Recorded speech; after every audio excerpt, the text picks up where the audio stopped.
नमस्कार, आप देख रहे हैं एनबी न्यूज़ 24x7 नीलम बोध के साथ। और साथियों, आज है मंगोलपुरी के धम्बिरियो बुद्ध विहार में। यहाँ पर एक भव्य विशाल कार्यक्रम का आयोजन किया जा रहा है। आज नव वर्ष है, लेकिन आज कुछ अलग नज़ारा है यहाँ पर। तो भंते जी मेरे साथ में, उन्हीं से जानने का प्रयास करूँगी कि आज नव वर्ष के मौके पर आखिर यहाँ पर क्या हो रहा है। भंते जी, आपका स्वागत है एनबी न्यूज़ में। Thank you. आज हमारे पूजनीय बड़े भंते जी भिक्खु धम्बिरियो भंते जी का 83वां जन्मदिवस है और अभी 12 अक्टूबर को उनका महाप्रयाण हुआ और उसी के उपलक्ष्य में आज उनके अस्थि धातु का उनके जन्म दिवस पर हम इस बुद्ध विहार में स्थापना करने जा रहे हैं, जिसके लिए सबसे पहले ये मंगोलपुरी भंते जी का क्षेत्र रहा जहाँ पर उन्होंने बहुत कार्य किए लोगों के हित के लिए, मंगल के लिए। तो उसी क्षेत्र में हम भंते जी के अस्थियों को लोगों के घरों के नज़दीक होते हुए ले जाएंगे, चारिका करेंगे और वापस सम्मानपूर्वक यहाँ पर स्थापित करेंगे। इसके बाद का क्या कार्यक्रम रहेगा भंते जी? इसके बाद इस बुद्ध विहार में भंते जी की पुरानी वस्तुएं उनको रख करके भंते जी की मूर्ति को बना के और अस्थि धातु को स्थापित करके एक चैत्य के रूप में बनाएंगे और भंते जी का एक स्मारक बनाया जाएगा, जिसका 24 फरवरी 2024 को उसका उद्घाटन भी होने जाएगा।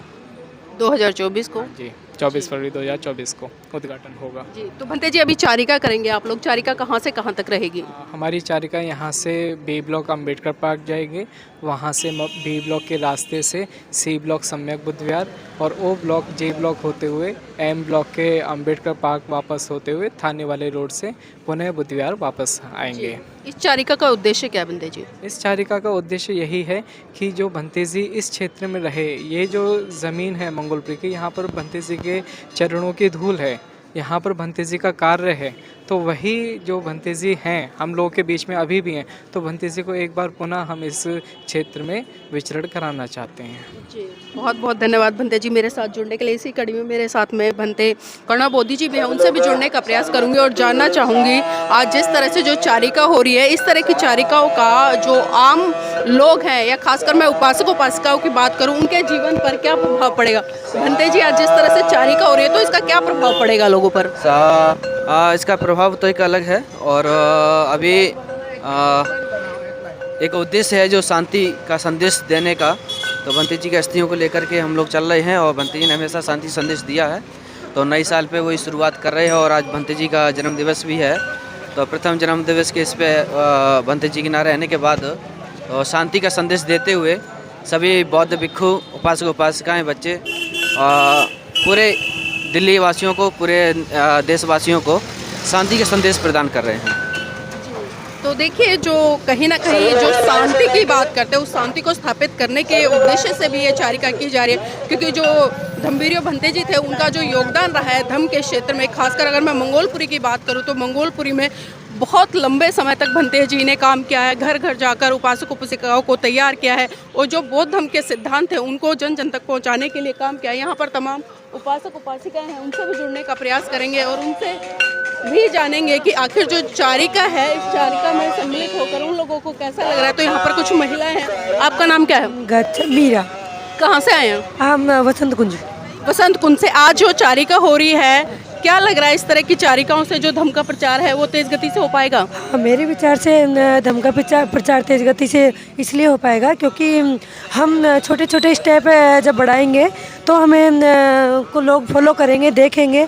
और मुझे लग रहा है कि इस चारिका से काफ़ी लोगों को, देखो चारों तरफ देख भी रहे हैं, लोग देख रहे हैं, तो एक बार सोचने को मजबूर होंगे कि आखिरकार ये हो क्या रहा है। तो इस चारिका से हमारे जो बुद्ध धम्म का जो प्रचार है वो तेज गति से हो सकता है। जी, जो भंते धम्बिरी जी थे उन्होंने अपने जीवन काल में बहुत बड़े स्तर पर धम्म के लिए प्रचार किया है, काम किया है, खासकर मंगोलपुरी से बाहर निकल कर भी उन्होंने काम किया। तो क्या लगता है आज उनके बिना धम्म की गति रुक पाएगी या जो उपासक उपासिकाएं हैं उनके सपने को साकार करने के लिए काम करेंगे?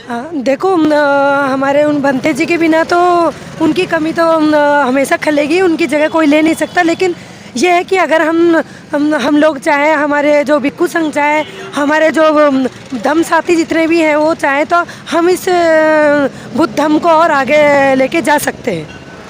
देखिए यहाँ पर हमने जिस तरह से बात किया, खासकर आज जो चारिका निकल रही है, क्योंकि आज भंते जी का जन्मदिन भी है और उनका जो अभी पिछले दिनों परिनिर्वाण हुआ था, तो उपलक्ष्य में भी आज जो अस्थि कलश है उनको लेकर लोग घर घर तक जाएंगे और कहीं ना कहीं जो अस्थि है उसके दर्शन भी लोगों को कराने का काम करेंगे। और आज नव वर्ष है और नव वर्ष के साथ साथ में आप सभी जानते हैं कि आज शौर्य दिवस भी है, क्योंकि शौर्य दिवस का इतिहास है वो किसी से छुपा नहीं है। और इसी के साथ साथ मैं आपको एक चीज़ और बता दूं साथियों, आज ही का वो दिन था जब 1 जनवरी को राष्ट्रपिता ज्योतिबा फुले और माता सावित्रीबाई फुले ने भारत में महिलाओं के लिए पहला स्कूल खोलने का काम किया था। तो आज कई महत्वपूर्ण घटनाएं इस देश में घटी हैं, लेकिन विडंबना है कि इसके देश के लोग इन घटनाओं से कहीं ना कहीं वास्ता नहीं रखते हैं और इन घटनाओं को जानने का प्रयास भी नहीं करते हैं।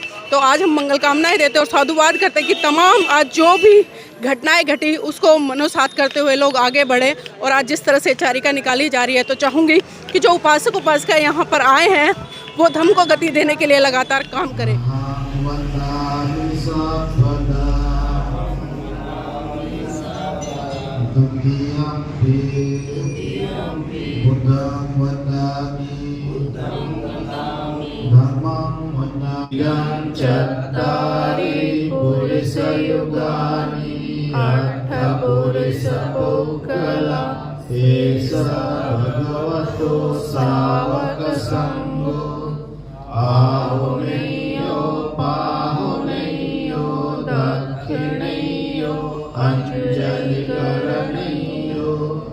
अनुत्तरं पुण्यखेतं लोकस्याति नत्थि मे शरणं अय्यं संघो मे शरणं वरम् एतेन सच्चवज्रेण होतु मे जयमङ्गलम् एवं बुद्धं शरणं दानं धम्मं संगं च भिक्खवो वयं वाचं विदत्तं वा लोमहंसो न हिस्सति एतेन सच्चवज्रेण सोतिनो होतु सर्वदा एतेन सच्चवज्रेण सर्वदुःखा विनाशतु एतेन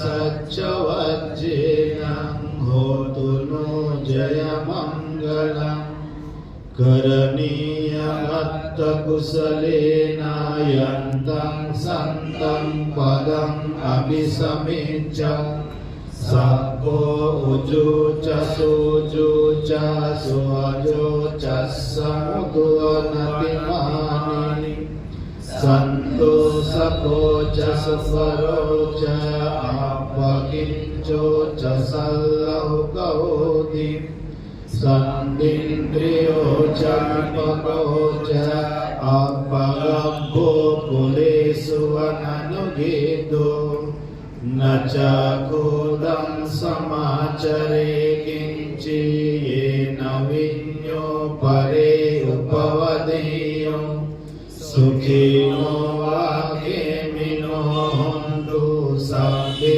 सत्ता भवन्तु सुखितात्ता ये केचिपानभूताति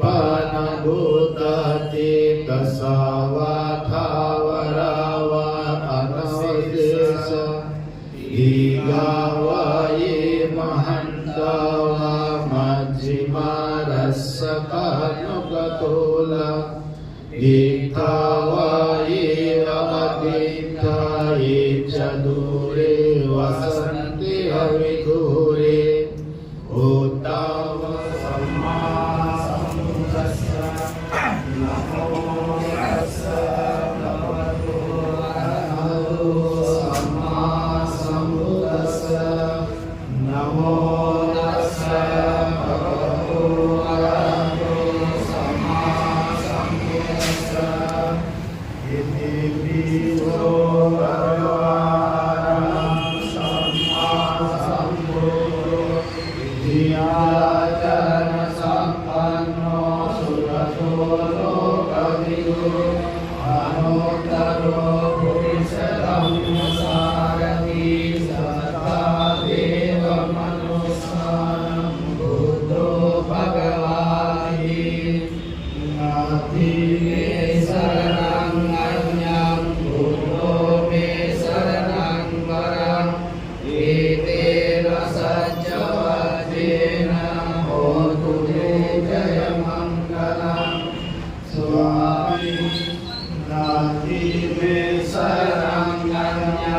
धम्मो मे शरणं वरम् एतेन सत्यवचेन होतु मे जयमङ्गलम् सुवनिबन्धो भगवतो सावकसङ्घो गुरुवनिबन्धो भगवतो सावकसङ्घो न्यायवतिबन्धो भगवतो सावकसङ्घो स्वामीचिवनिबन्धो भगवतो सावकसङ्घो